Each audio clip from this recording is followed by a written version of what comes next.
All right, guys. I think we're on. The Chase with Jace. Welcome to another episode of the Chase with Jace. And starting off the season, we have Marcus Randall, former LSU quarterback. What's up, baby? Marcus, glad for you to be back for another season with us. This is the second season of the Chase with Jace, the second season of Brian Kelly, and it should be an exciting year. What were your thoughts early in the season? LSU about to kick off. Man, I'm excited to see him. I know last year was a lot of questions involved with the guys, with the new coach, new quarterback coming in. I think a lot of people had a chance last year to see the things that they could do. Obviously had a season that was unpredictable, last year. And I think going into this year, having the spring, having the off season that they had, I was able to see a few of those spring practices, see a few new guys that they brought in, a few guys that they got back. And I think they geared up to have a big year this year. Yeah, last year, you look at LSU, they won the SEC West, surprised pretty much everybody that they're able to do that in year one. Didn't have really a lot of scholarship players either, and for them to do that in year one was pretty incredible. They got a lot of contributions from a lot of freshmen that stepped up really early. So all those guys come back from an SEC West championship team. So looking into this year, the next step, everybody's assuming national championship. You look at baseball, they just won a national championship in Jay Johnson's second year. Look at Kim Mulkey, she just won a national championship in her second year. Right. Guess what? It's Brian Kelly. This is the second year, so a lot of expectations. Yes, indeed. And that's I think he's one of those coaches that's used to being in that kind of seat. Ever since he was at Notre Dame, he's always had great season. Always was in the talk of the championship. So I don't think there'd be any pressure added to him. But I think that's a test to our, AD bringing in great coaches, and I'm looking to see, what this start gonna bring us. Oh, absolutely. So before we really break it down into the matchup, we got a couple of quotes from some Tigers. So first of all, we're going to have Brian Kelly talk to us. He met with the media Monday, just kind of give an update on the game. So he gave his early thoughts on Florida State. This is a very familiar matchup last year. Both these two teams played. And Brian Kelly he was pretty relaxed with his media press conference. I'm not sure how you can really dive into it and kind of look at it since he was so relaxed with it. Right. But he did talk about how Florida State and LSU mirror each other in a couple of different ways. So take a listen to what Brian Kelly had to say about the Florida State game. A chance to see some great playmakers. Jordan Travis and Jaden Daniels, two great quarterbacks, two elite quarterbacks that can make things happen. Jalen and Jordan, two guys that can run, can throw, elusive. You're going to see some great wide receivers, guys that can go make plays on both sides of the ball. Certainly on the defensive side of the ball, Harold Perkins, Jared Verse, you're going to see two elite defensive players. So it's exciting playmakers. You're going to see two football teams that want to be physical at the point of attack. Two teams that want to run the football and can run the football. So you might be looking at two teams that mirror each other in a lot of ways. So that was Brian Kelly talking about the Florida State game. Marcus, he pretty much said that both teams are pretty similar when you look at it. Both teams return an athletic quarterback. Jaden Daniels on one side, Jordan Travis on the other side. Both teams have a galore of wide receivers as well. And you look on the defense side of the football, both teams have a game changer, Verse, who was really problems for LSU last year. He actually blocked the field goal and the extra point at the end. And then Harold Perkins, and that's going to be interesting. We'll talk a little bit about more Marcus, but Harold Perkins didn't play in that game last year. So we'll get to see what he does. We were still trying to find out, he was still trying to find his way, and we saw the kind of player he was able to be as the season went on, and now he have a chance to, come in and make some impact in this game. But just like Brian Kelly said, these teams are evenly matched. When you look across the board, both teams exceeded expectations last year, having great years. So I think there's going to be a good matchup, a good test for us to see exactly where we stand as we go forward in the 2023 season. Yeah, and then he goes on to the second clip, which we're about to show you, and it's Brian Kelly talking about a new kickoff returner. So we have Aaron Anderson, who's returning kicks, returning punts from in the car. But the other guy that's going to be returning kicks, along with Aaron Anderson, is a Baton Rouge native. And you get to find out for Brian Kelly who that player is. We're going to go with a true freshman, and Caleb Jackson as the off returner. I think, having, a dynamic player at the other side. Who am I missing? Who's my dynamic player? Aaron. He's pretty dynamic. He'll be the on-ball returner and our punt returner. It's just a different look back there. Now, they got to field the ball. They've got to be able to do the little things the right way. But from a special team standpoint, that's what we were looking for. Our miscues last year were evident, right? We didn't field the ball very well. So that was Brian Kelly talking about the kickoff returner at LSU, and it's going to be Aaron Anderson. We knew that, but a guy that you're very familiar with, and that is Caleb Jackson. Caleb Jackson, I mean, that come as a huge surprise. I knew he would probably get some carries, maybe. He's a big, fast guy. That can run the football, but to be able to see him on the kick return, that's gonna be something else too. I mean, most guys like to use smaller guys, wide receiver type guys or smaller running backs. But man, I think it's gonna be something to see because he does have that speed on that 4.4 speed, 4.3 speed, and I think if he get a hold, you're gonna be a lot of guys probably scared to get in his way. Yeah, I mean, you're definitely right about that. And also, Brian Kelly, he gave us a couple more nuggets in front of the media. We're going to play one of them for you right now. So here's Brian Kelly and what he had to say. He's fine. Had a, and again, I hate to use terms and with the appearance that I'm trying to make them seem less than they are, but it was a stinger, but it cleared up, and he was able to get back into practice the next day. But we are going to use him both at the nickel and corner position. So he's been cross-trained. A lot of the technical work has been at corner because he knows the nickel position really well. But he's one of our fastest players. He's typically in, when we're talking about GPS speed, he's typically in the high 21 range, and he's topped out at 22. So he can run. He's smart. But I think the thing that has separated him is his ability to tackle in space.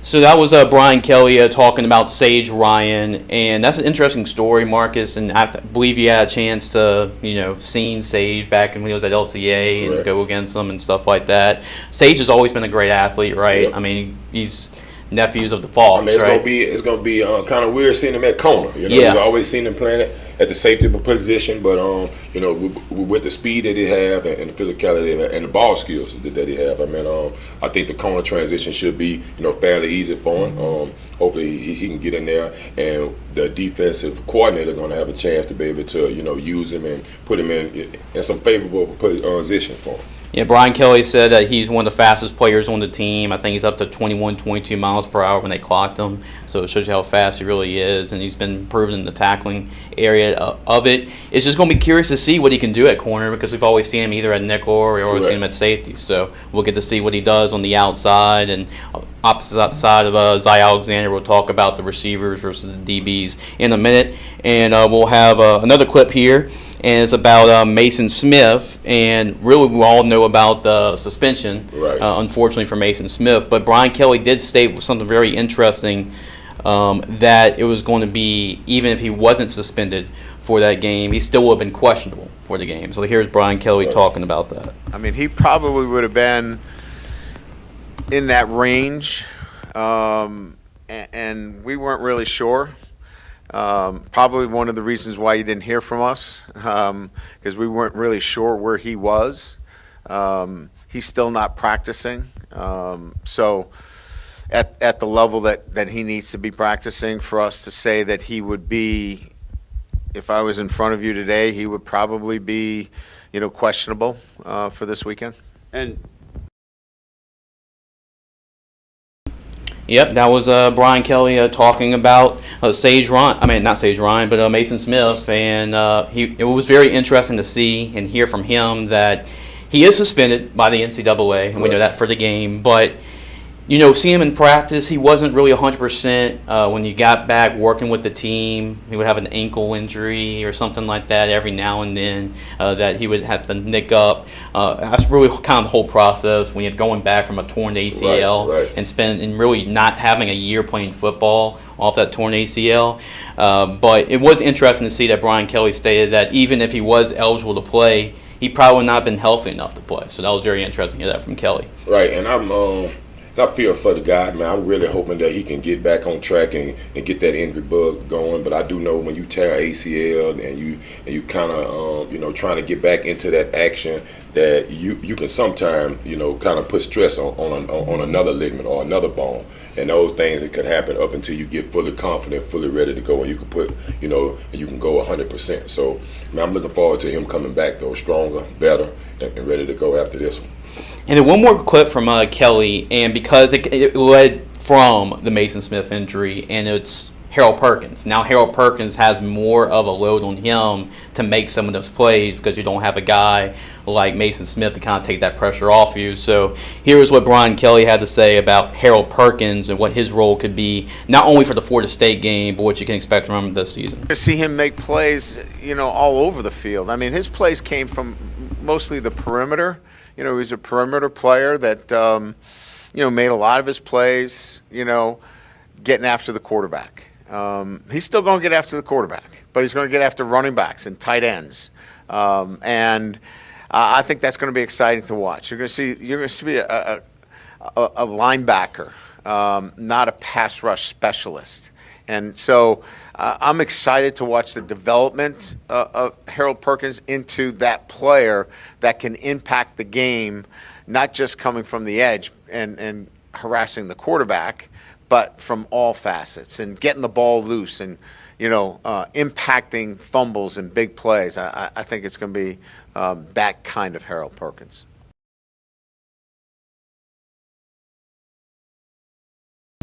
And that was Brian Kelly talking about Harold Perkins and what his role is going to be. Basically, Mark, as he said in the clip, that he is going to be a guy that's going to fly pretty much everywhere around the football. I mean, last year you saw him primarily on the edge, but you're going to see him on the inside. You're going to see him drop back in coverage. You're going to see him still coming from the corners, but he's going to be more versatile this year and more of a complete linebacker than just a pass rushing specialist we saw last year. Well, I think in this one, I wouldn't want us to see him do too much different than what he did last year. Because I think that with the with the quarterback that Florida State has over there, Travis, that we definitely want to put some pressure on him. Definitely want to keep him uncomfortable, and I know that's the major way to do it is putting Harold Perkins on him because we've seen what he could do when he's rushing passes and he putting the pressure on quarterbacks. He definitely keeps them uncomfortable throughout the game. You asked me during the last clip was playing about Will Campbell. What do you think about that wearing number 7? I mean, you're used to seeing all these receivers and DBs wearing number 7, but you get to see an offensive lineman wear it. And to answer your question, Marcus, he obviously has to wear 66, his number, because the NCAA rules, you have to wear between 50 to 79. But if you recall back to when Lloyd Cushenberry was chosen as 18, he wore an 18 patch. So it's going to be the same thing as Campbell. You wear a 7 patch. But I was kind of confused about that. I saw it. I said I know he's very deserving of everything that he gets, but I was kind of looking at it like, how is he going to wear number 7 in the game? Because I know that's an illegal number for a lineman. But but still, shout out to him. That just tells the things he's doing over there and the way the coaches look at him and the things he was able to do last year. Coming in and being able to hold the fort down on O-line, and I'm looking for him to have a big year again. But the number 7, I didn't know how he was going to pull that one off. I was going to ask you about what are your thoughts on that, like an offensive lineman wearing that number? Well, I'm used to seeing more of the skill guys obviously wearing 7. More so, I thought it was more so for the DBs. But to have a lineman do it, I mean, it obviously speaks volume and the things he's been able to do over there in his short time of actually being on campus. Yeah, and actually, if you can make the argument, since Brian Kelly gives us so much access to practice, Right. we were able to see a whole lot of stuff. And if I had to say who the most dominant player in practice was, regardless of position, it was Will Campbell. A lot of times, him and Harold Perkins would go 1-on-1 against each other. I'll probably just sit there, grab my popcorn, and watch that. But still, he was able to really win majority of those matchups. So it shows you how dominant Will Campbell has been. And Will Campbell actually spoke to the media about wearing number 7. So he got a chance to talk about it, give his initial thoughts about wearing a number that he never thought he would wear. So this is Will Campbell talking about what it means to him wearing number 7. Well, I found out probably like 10 minutes before you all did. I mean, he told us in front of the team, and that was the first time that we had heard anything about it. And I was just as shocked as anybody, just because, being the first lineman to get number 7 is just a huge honor. And I couldn't be more thankful that, I was chosen to do that, and I just got to represent it in the right way. So that's what Will Campbell said. He was pretty much as shocked as everybody else was. I mean, he pretty much found out about 10 minutes before everybody else found out. So really deserving though, because I feel like the most valuable player on this team, because you can say Jaden Daniels, you can say the quarterback position, but you got a guy behind him, and Garrett Nussmeier can play too. Right. But losing a guy like Will Campbell, I mean, that is going to be detrimental to this offense. Yeah, man, definitely. Like I said earlier, he's one of the better linemen coming back, and was last year. So I mean, having that guy and having him to be able to run block and pass block it the way he's able to do it would definitely states that he is one of the most valuable players that we have on that line. I appreciate you guys asking questions, and myself and Marcus will address those questions that y'all have for us towards the end of the show. But if you have any questions for us, either me or Marcus or both, feel free to comment in the comment section and give us what you think. You can give also, if you're curious about, give us your scores for this Sunday. Tell us what you think about who's going to come out on top, whether it's LSU or Florida State. We want to know what your score prediction is going to be for Sunday. So feel free to chime in. I looked at the spread. Okay. They got us 2.5, 3 points at the time right now. So I kind of like that. But at the end of the day, I'm hoping that we can stretch it out a little bit more. I know it was a 1 point. It was a 1 point heartbreaker last year. So we definitely want to go in and I think it'll be a different game, though. Like I said, last year it was new for a lot of guys out there. Man, we had some mishaps in the special teams game that kind of cost us big there and throughout the game. So I mean, I think we can clean up a lot of those things, and we're ready to do something special this week. So back to the topic of Mason Smith. So the team captains were announced. You just heard from one of them, Will Campbell, but we're going to hear from 3 of the other ones, 3 short little clips. Next is Mekhi Wingo, who actually also was another person that won a prestigious jersey, the number 18 jersey. Before we go into the clip, Marcus, what you thought about that selection? You have a guy like Mekhi Wingo, who started last year, was an All-American last year, especially stepped up even bigger because Mason Smith went down. He was the next guy up, had an All-American season. What do you thought about LSU's selection to select him as number 18 jersey? I thought that was another good pick, another guy that that had to come in last year, hold the fort down. I mean, we were thinking Mason Smith, but he was able to come on and emerge and like you say, be All-American and then be able to come back. And be able to set the tone. And we always talking about the front. I mean, those trenches. I mean, we got our best guys in the trenches. Then we always gonna be in a great position there to win ball games. So to have that guy be able to come back and do the things he have, and I think he's very deserving of that 18 jersey. Yeah, and we'll get to hear from Mekhi, especially because he's basically saying, well, he played with Mason Smith for a whole year, without him for a whole year, so I might as well add just one more game to it and say they can get it done. But he talks about really taking that load alongside Jacoby and Guillory and some of the other guys since Mason Smith's not going to be there. So here's a short little clip of Mekhi Wingo, what he had to say as far as the defensive linemen and what they need to do to step up. Yeah, I would say so. I'll tell you, it's easier to know that he's not playing now than he goes down in the first quarter. So, but we have guys like Jalen Lee, Jacoby and Guillory, Jordan Jefferson that's really stepped up to the plate, and I think those guys will be able to fill the void. And as a team, we're just going to rally around each other and try to put our best product on film. So that was Mekhi Wingo. I mean, he's pretty confident, and really, if you look at this situation compared to last year on the defensive line, when Mason Smith went down in the first drive of the game, you had Mekhi Wingo, Jacoby Guillory, and Jaquan Roy, and that was it. I mean, there was pretty much nobody behind them. Right. But this year, I mean, you add in when Mason Smith comes back, the depth has been much better. So you have Mason Smith. You already know what you get in Mekhi Wingo, who's an All-American. Right. Jacoby Guillory is a veteran, so that he's going to be starting too. And then behind him, you get Jalen Lee, who's actually from Louisiana, from Live Oak. He's back. He transferred from Florida. And even though this name might ring a lot of bells for LSU fans, there is a Jordan Jefferson on the football team. He's not a quarterback. He's a defensive lineman. But you'll see him.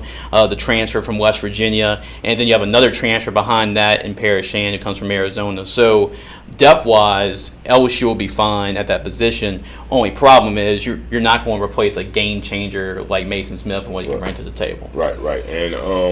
And hopefully he's only down for this one game, and he can get those injuries up. And like you say, our depth on that D line is going to be way better than it was last year. So we were looking to have a better defense obviously than last year, which I thought it was a good defense last year. So man, we're going to have some big things. I know. Shout out to Coach Kelly and his staff, because they hit the ground hard this offseason, and they brought in some real good transfers that I think going to make some big impacts over there. Absolutely. And then we go into the secondary and talk about the transfers, right? You just mentioned there's a lot of them in the secondary. One of them I actually covered a whole lot when I was calling games for Southeastern, Zy Alexander, and he's actually going to be one of the starting cornerbacks. The cornerback position is a lot of questions because we talked about Sage earlier. Correct. And moving the safety and nickel to cornerback.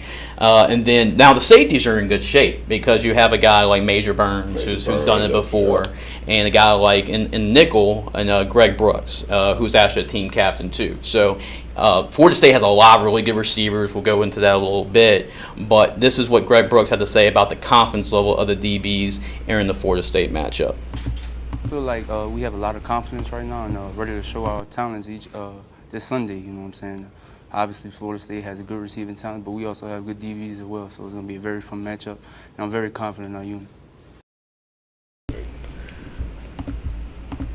So that was Greg Brooks, really short, really sweet, what he had to say about the secondary heading to because they have to play against a really good receiver. They're going to have a test. They're going to have a test. Some really big receivers. Man, they got some big receivers over there. You're looking at the rosters and you're looking at the depth charts, man, looking like guys 6'5", 6'6". I mean, look like all the receivers 6 feet or higher right now. Yeah, Johnny Wilson is the guy that scares LSU the most because he is 6'7" and 6'7", a guy that can go up and get it. So, and Brian Kelly even said today in a teleconference about an hour and a half ago that it's not, you have the term, and you know this as a quarterback, 50-50 balls. Correct. But for a guy like that, it's more 75-25, not 50-50. So really trying to disrupt the timing, and that's really a big thing for you as a quarterback guru yourself. Timing on offense, trying to disrupt that timing, especially at the line of scrimmage, is big for those DBs. That's what's going to have to happen. We're going to have to be able to get our hands on them early and not let them free release and get downfield. And like you say, and then at that point, we can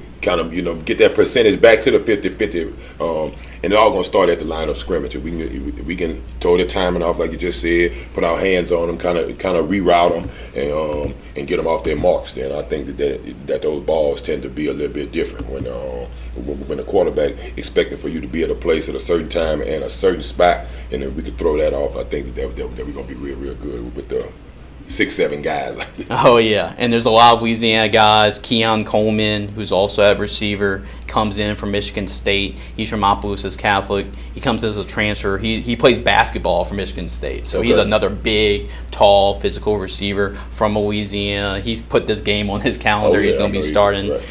Destin Hill, who's another and the car guy. He's going to be starting as well. So it's just really nothing but Louisiana guys. So they're really going to want to ball out against LSU and prove a point.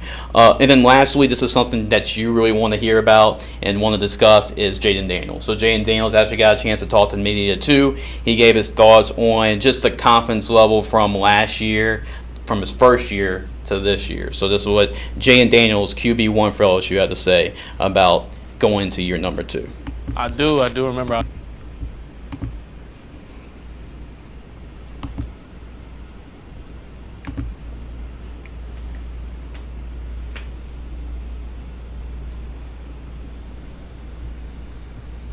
I feel 20 times better. So my mind was kind of racing everywhere, trying to figure out the plays, the game plan, and also trying to build that camaraderie with the guys. Now I'm more at ease with everything as far as, playbook, my teammates and everybody. So I feel 20 times better than I did last year. So that was Jaden Daniels talking about just his growth and his experience from last year to this year. And with that being said, let's address a couple of questions. So Andy, of course, has to chime in.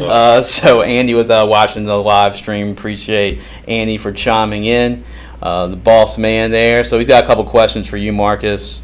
So first of all, what does Marcus think of the progression of Jaden Daniels since last season? So what have been your thoughts on how he's progressed from last year? Well, just talk about last year from game one all the way to the bowl game. I've seen him take leaps and bounds. He was able to use his legs a lot early in the year. I think as he was getting comfortable with his receivers or getting comfortable in the offense or both. And then we started seeing him be able to use his arm more and more, and then that dual threat, it was just hard on a whole bunch of teams, man. Having to watch it if he take off and run or if he's going to use his passing game. I seen him get more comfortable with all of his wide receivers, getting them the ball in space, making throws downfield. So those are some of the things that I know he's going to add to. The few times I've seen him in the spring, that's what they were working on. He didn't run as much. He was trusting those guys, giving them the ball. Those, because we got some big time wide receivers too. I know we talked about Florida State, but we got some big time guys. Malik Neighbors, I'm thinking that's about ready to have a breakout year. I saw Brian Thomas make some big strides through the spring, and we got, like you said, Aaron Anderson and guys like that that's over there. All we got to do is put the ball in their hands. So I think that's going to obviously be a big plus to seeing him even progress even more. And with the running game, I think that we're going to have a more fierce running game with our offensive line. We talked about Will Campbell, Emory Jones, guys like that. Now they're in another year. Another year stronger. They've been in a weight program. So all of those things around are going to help him just elevate his game up. Yeah, if y'all have any questions, feel free to chime in. We got a couple more we're going to address as well. Mississippi State Guard, appreciate their service. They've actually chimed in as well, asked a couple of questions. First question is, Marcus, what is it like since you know what these guys are going through? You've experienced it when you're playing under Nick Saban. Going through the opening, you work so hard to get to the first game of the year and to work and prepare for that. So what is that like to prepare for the first game of the season, especially when you really take 364 days of the year to get ready for that moment? Yeah, well, I know all off season. They've had this game circled on the schedule, so I mean you've been preparing, even though you've been working to get better individually, get better as a unit, offense, defense, special teams, and as a team as a whole. But I know that this one has been circled. We let it fall last year by 1 point, so I know that guys have been honing in on this one, and a lot of game plans probably been put in for this one because it's always the first one is the one you want to start your season off with. So I know there's been a lot of emphasis on game planning for this one. You've been doing it all spring. You've been looking at this thing all camp since fall camp started, and I know they've been hitting a lot on each other, so they're looking for those other uniforms. It's not like high school where you can go out and get you a couple scrimmage games against another team, or you get you a jamboree against another team. But now, all that took place amongst themselves in a squad only. So to be able to be geared up, school starting, I know it's hype all around campus. Everybody's coming back on. The buzz is getting big. All of that is just the build up for what's to come. And I think those guys are ready to go out there and compete and better see some guys that they got some different color uniforms on.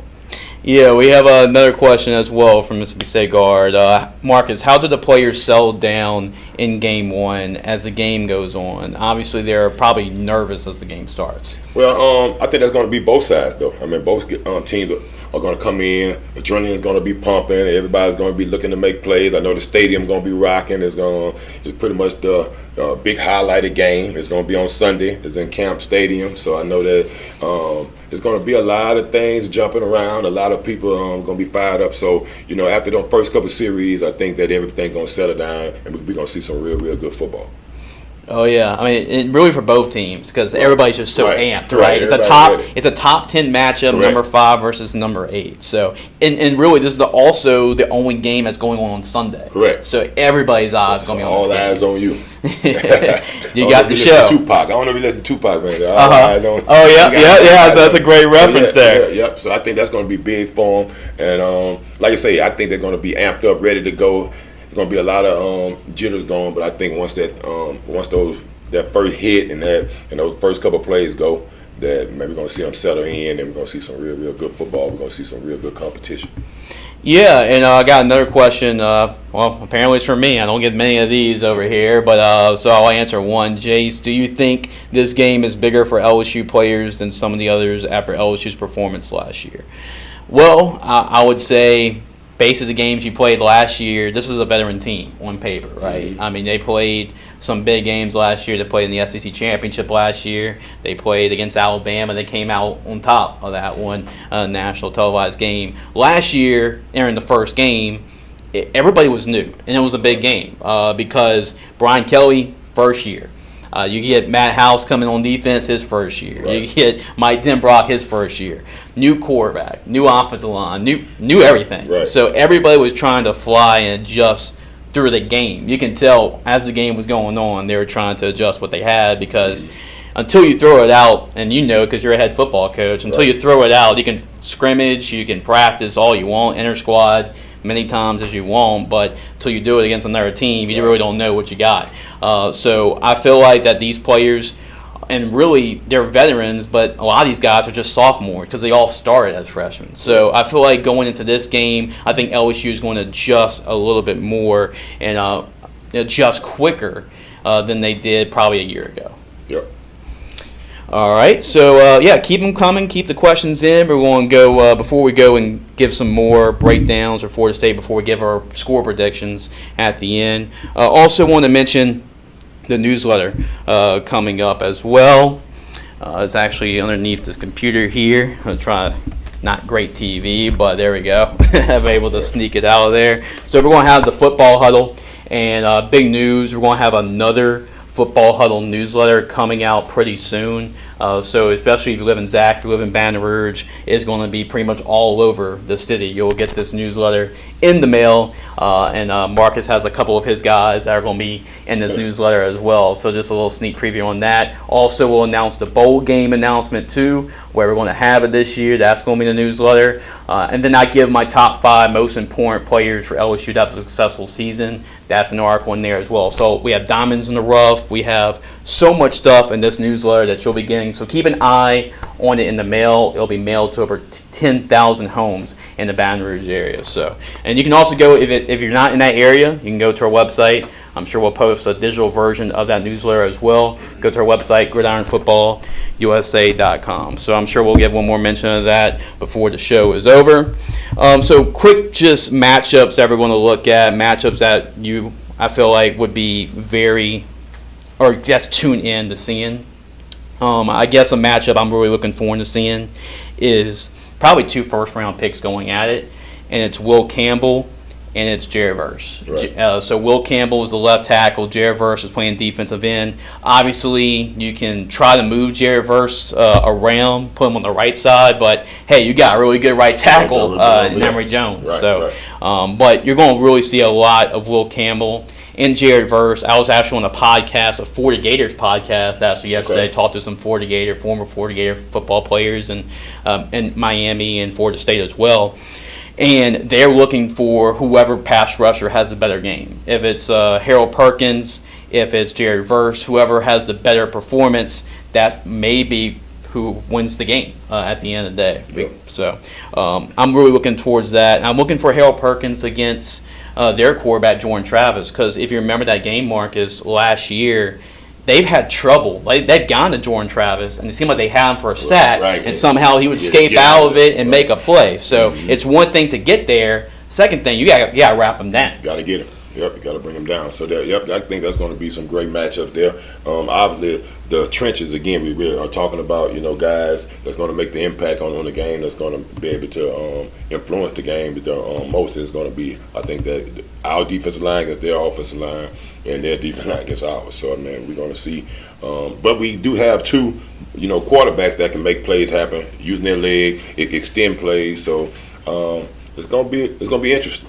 Yeah, same thing. As a good point, Marcus. Same thing on the other side. I mean, because Jared Verse, he has to get there too. But Jaden Daniels, what he can do with his legs. So this game might come down to whoever's better in those third down situations, because that's when the pass rush is coming a lot of times. So whoever's better on third down. Last year it was Florida State. Yep. The LSU handled their own on first and second down, but on third down, Travis made a play and extended a drive. Yep. So that may come down to whoever's more efficient on third down on offense. That's a big part of it. And that's most games. Turnovers. If you can have, if you can eliminate turnovers and be great on third down, then you got a pretty good chance you're going to always be in the game to win the game. Yeah, and then special teams. That's also a big. That was what really cost LSU last year, if you look at it. And really. The block kicks. You can't really blame it on the kicker. A lot of times you got to blame it on the execution, the blocking, the scheme, and everything. But a couple field goals, extra points blocked, including the game. A couple muff punts from elite neighbors. Yeah, so it was pretty sloppy in that area last year. And when you lose by 1 point, you kind of look at you gotta look at those things, because it's a three. I know people put a lot of emphasis on offense and defense, but special teams is that third unit that can win or lose games for you. Yeah, so that is definitely a big part of it. So that's kind of our keys to the game, really, which quarterback is making the more dynamic plays, especially on third down, who can escape the rush, which pass rusher has a bigger effect on the game, whether it's Verse, whether it's Harold Perkins. That's going to be a big part of it. How much our pass rush can get there, because I feel like if there's one advantage that Florida State has is their big receivers against our DBs. But you got to look at the other side of things. You talked about earlier. With the receivers, they're loaded in practice.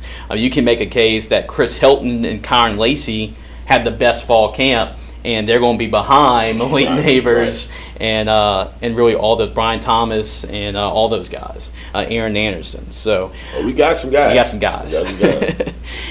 And Aaron Anderson, it's going to be fun. I know Andy pretty much mentioned it or asked a question about it. Who is a guy that no one is talking about that may have a big season?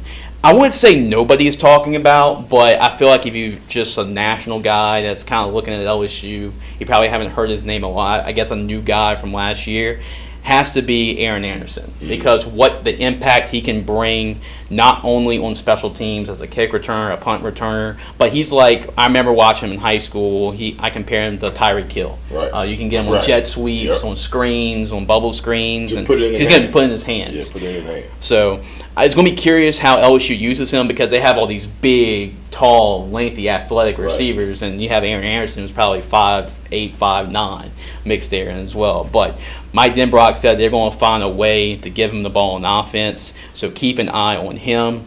I'm thinking Caleb Jackson. I've seen Coach Kelly talk real good about him, about the camp he's had too as well. And I know that running back room is one that we had eyes on for the last couple of years to see how they were going to progress. And I think by adding him to that number, man, it's going to be something to see. Yeah. Along with Trey Holland. Oh, yeah. There's just so many running backs, and that's another thing we don't know of who's actually going to take the starting reps. And I don't think it's going to matter, because whoever takes the starting rep, the first play, he may get out and get another guy in there. You go over it. Now, Brian Kelly this is really recent news that just came up, but Brian Kelly announced that John Emery will be unavailable for the game on Saturday. But you still have guys like Noah Cain, Logan Diggs, Josh Williams, who could have also been a candidate for number 18. And you have Trey Bradford, who comes back to LSU, very talented guy. And then you mentioned the freshman. So plenty of mouths to feed. This is like really reminiscent of when LSU had, like in the mid 2010s or less, all those guys running the ball. I remember 3-4 guys, being able to tote the load for you. And when you can have that, man, you can keep guys fresh. Man, you can keep throwing new guys at that defense, and all of them not the same style. So you got to prepare for them all. So I think that's another edge that we have over here at LSU right now. Yeah, tight end position, everybody knows about Mason Taylor, right, and what he can do, but there's some pretty good freshman tight end behind him. There's a guy named Kamorian Pimpton, and he's just made plays every day in practice. He's 6'6", 245, and he's like, if I give you a comparison, he's Jimmy Graham. You put him in the slot, he's a red zone target, and he hasn't dropped anything. And he's just so hard to cover. He's got those basketball skills, and he's going to be a factor in the red zone. So keep an eye on Kamorian Pimpton, and then Mac Markway is another freshman that you'll see, but he's more your traditional tight end blocker. So you'll probably see him. Can catch too, but he's going to be kind of bring the mix of both worlds to that situation. On the defensive side of football, a guy to keep an eye on is Savion Jones on the defensive end, because everybody knows about what you got on the defensive tackle positions, but defensive end, Savion Jones, there's no Ali Gay, there's no B.J. Ojolari, so you need a guy that needs to step up there, and Savion Jones, who's a veteran on this team, he could have that breakout season this year. And then Omar Spates will be about one more that I'll give. Omar Spates is from Oregon State. He is a great linebacker, an all Pac-12 guy. Keep an eye on him this year. Him and Harold Perkins are going to make a really good 1-2 punch. So those are some guys to keep an eye on. Those are like new faces to keep an eye on. I think we kind of led the transfer world, didn't we? Yeah, I think we led that, man. We got a lot of guys that's able to add that depth that we needed, and we needed that after coming off of the year or two ago when we lost all those guys, and we had to almost start from scratch. Yeah, I mean, and really Florida State, I mean, they actually have 6 transfers in their starting lineup, so that's also something to keep an eye on. So LSU's going to play a lot of transfers. There's one more guy I forgot to mention, Zy Alexander. I mentioned him before, but I mean, he had a strong fall practice, and Malik Neighbors is making circus catches every day in practice. A guy that's matched up with him well a lot of times has been Malik Neighbors, and he also forced a fumble in practice on Mason Taylor, so he's been looking really solid right now. So at cornerback position, Marcus, are there any players that you're curious to watch, or you really focused on this Sunday? No, I think that we kind of mentioned them all. I mean, all those guys have a chance to step up and be the man, and hopefully a lot of them step up. I mean, there'll be a lot of points being scored and a lot of great defense that we're going to be able to see out here as this year start off and keep moving on week by week. And hopefully we're talking about a new guy every week. Oh, Miss Melissa, I'm sorry about that, Miss Melissa. I know she has a question too. Appreciate Miss Melissa. I know Jada, her daughter, is doing excellent things. Was an intern with us at Gridiron Football, and she's doing excellent things now. So I appreciate Miss Melissa, one of her proud supporters. So she has a question about Harold Perkins. Do you expect that same tenacity as the linebacker position? So I think so. I mean, he's going to come in. I think it's going to be even higher better notch, because I think last year he came on and he made a lot of plays. I think that we was able to, like you said earlier, when we only kept him on the edge and kind of kept things simple for him. But now that he's gotten in the offense, he got a year into the offense now, we'll be able to move him around and we'll be able to use him in multiple different ways this year. And I have to go to this question. This is the last question we've got, unless y'all have any more. But this is the last question we'll get to. I have to say this for last because Andy's been on me really this week about, does Florida State cross the 50-yard line? Like we got our defensive front seven is just so dominant. So I'm not sure they're going to cross the 50-yard line. I don't think it's going to be a 2011 LSU Bama slugfest. I don't really expect that. But their front seven is good enough. I know it's unfortunate when you have to replace a guy like Mason Smith, but it shows you how good this defense front is without him. But I think they're going to be just fine. The only difference is it's with Mason Smith being out, it became one of your biggest advantages to maybe not as big of an advantage without Mason Smith. So they're going to pass the 50-yard line. Trust me. Florida State has got some playmakers. Even if we stuff them, they're going to look up on one. And at least, man, to just throw one up to one of those big guys and make a catch to cross the 50. But hopefully we can limit a lot of those plays on their offense. and hopefully we get our offense to be able to control the ball, move the ball down the field, and we can keep their offense off the field for most of the game. Oh, I got one more. It's actually a text message, so I didn't actually get to see this one. And this is from Brant Becker, so shout out to Brant for this question. Last year, we tended to struggle against mobile quarterbacks, particularly with giving that quarterback bailout options in our secondary. What have we done over this offseason to prepare for that, given the turnover in our defensive personnel, to possibly fill those gaps in that situation?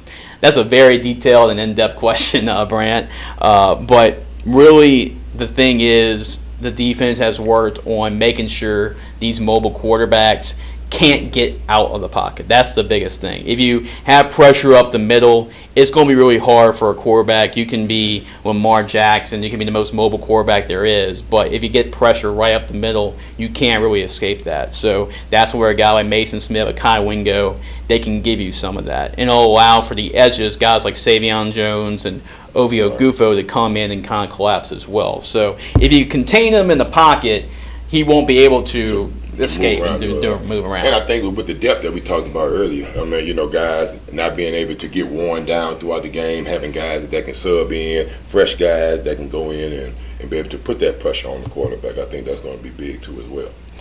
So we're about to wrap up, and this is one of our longest shows we've ever had, so we're closing into about an hour, so we're about to wrap up. But two things. First of all, before we go to a score prediction for you, Marcus, we have to talk about high school football season being back. Yes, we're actually, the Gridiron football staff, a lot of us, we're actually going to go to the U-High Woodlawn game on Thursday. So we have a lot. That's tomorrow. So we'll actually be there. We'll have a live coverage. We'll have highlights. We'll have plenty of coverage from that game. So Marcus, give me your quick little preview. I mean, U-High is loaded this year. They're definitely one of the favorites for the state championship this season. So what do you think about that matchup against the Cubs tomorrow night? Man, it's going to be a big one. Starting off the season too. I mean, I get a chance to see where we stand. We lost a lot of guys from last year. We got about 14 guys that's on D1 rosters right now that's playing. We lost 30-some seniors from last year. So we got a lot of new faces and a lot of new places. So being able to see those guys thus far in the scrimmage and the jamboree, I mean they've stepped up and shown that they are ready to play. But like you just said, man, that U-High Cub team is loaded. They got guys all over across the board, D1 prospects all over. Brought in a new quarterback from Mississippi. That's he looked good. Both their quarterbacks, they both look grades good. Too. In the jamboree game that we've been watching the film on. So, man, there's a lot of guys out there to be able to make plays. So we're going to give them all they can handle them.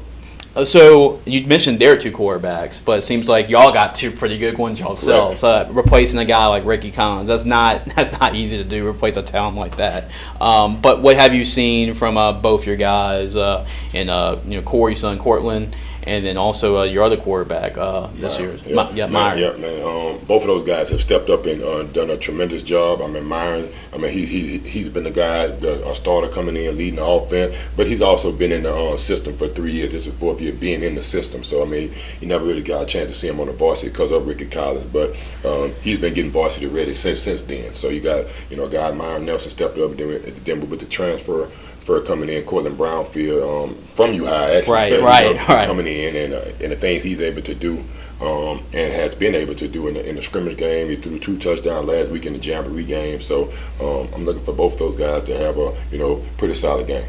So give us a little preview about as far as the players we should be watching out. I know Ryan Brown comes back, a very explosive playmaker for you. You got some veteran guys on the offensive line coming back too.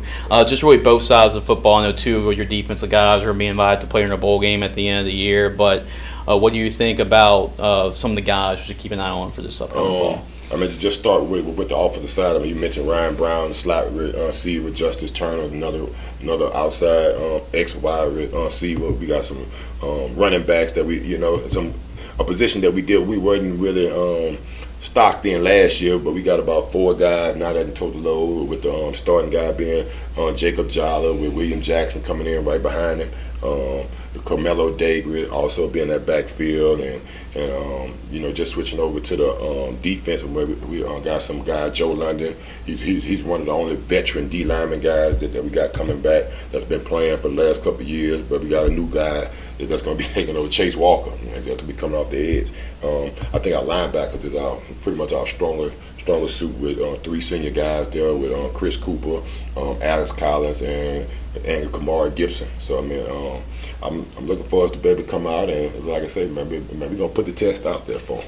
Yeah, it's gonna be a big test. It's gonna be a big test. So it's gonna be fun. I'm gonna go to the Brian Kelly press conference, and right after, very convenient, go across Right there. right there. You ain't gotta go far. No, I do not.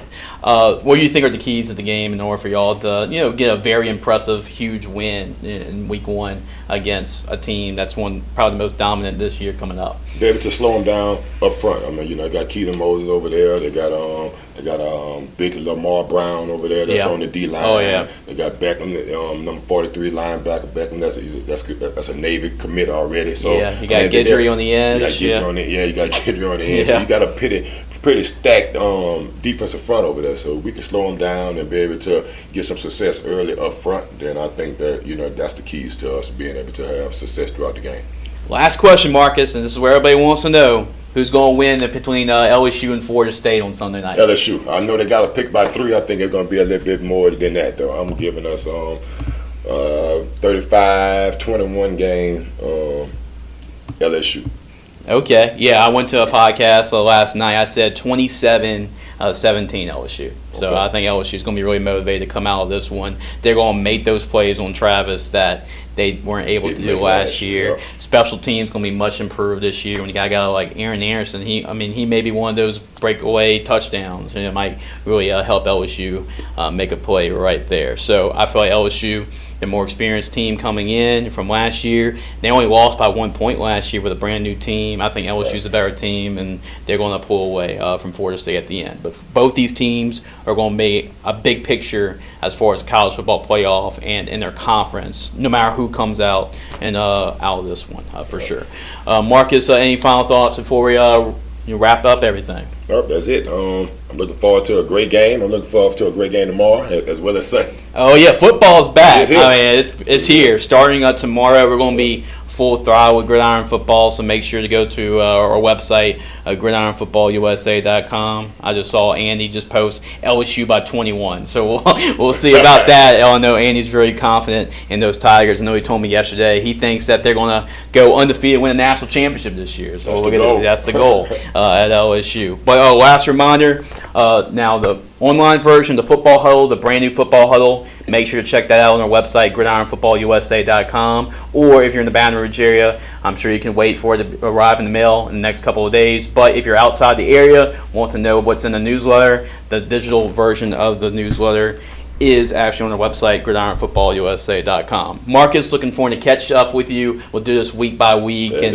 talk about the Tigers like we did last year. Also, we're going to have a chance to bring in some former players as well. So we talked to Ron Brooks. He might make an appearance as well. And then Trey Langley, he may come in and come in an appearance too. We'll have some other former Tigers mixed in. So we'll contact those guys and see if they can show up and show with me and Marcus. So Marcus, always a pleasure. Yes, thanks indeed. for stopping by. Another week in the book, man. We'll see how it turn out. Oh yeah, but we'll all find out about what happens on Sunday night. Enjoy your football weekend too. High school football, college football, and then NFL's next week. But enjoy your football this week. Make sure to go to the website, gridironfootballusa.com. Enjoy the game. This is for Marcus Randall, former LSU quarterback. I'm Jace Lejeune. Enjoy your football weekend, and we'll see what the Tigers are on as they are on the chase. This is The Chase with Jace.